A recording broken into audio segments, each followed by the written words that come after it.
Okay, so here is another example of how you can fix problems in another way. So if I look at these verts on the toe,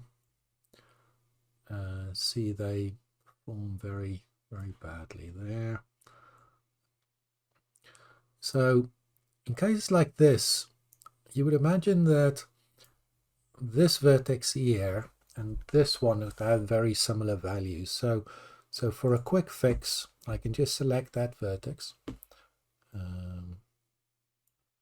I can copy its values here, and then I can go and paste those values on that. And that would have solved that problem over there. I'm going to do the same for this one, because they're going to be similar. You can always tweak it again afterwards, but just as a quick fix.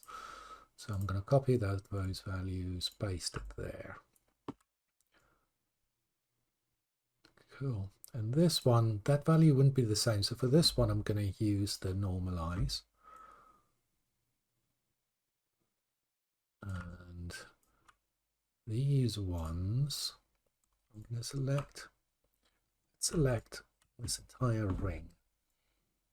And this one, I'm going to bleed out the values of the middle toe. So this is index toe or middle toe. So I'm going to select all the middle toe values there.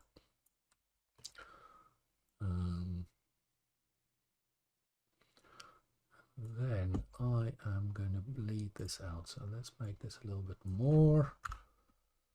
And I'm going to minus those values out. Let's see, we've still got that one stray one going. This one I can just normalize. I think this one I can normalize as well, just to blend it a little bit more there. And I'm going to blend this one as well, and this one a little bit. Let's see. Yeah, because the steam does stretch between those a little bit. And this one I just wanted to move a little bit more. There we go, and that looks a lot better there.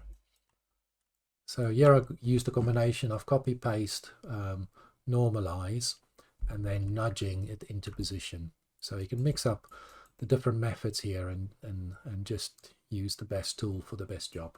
Cool. Okay, cheers.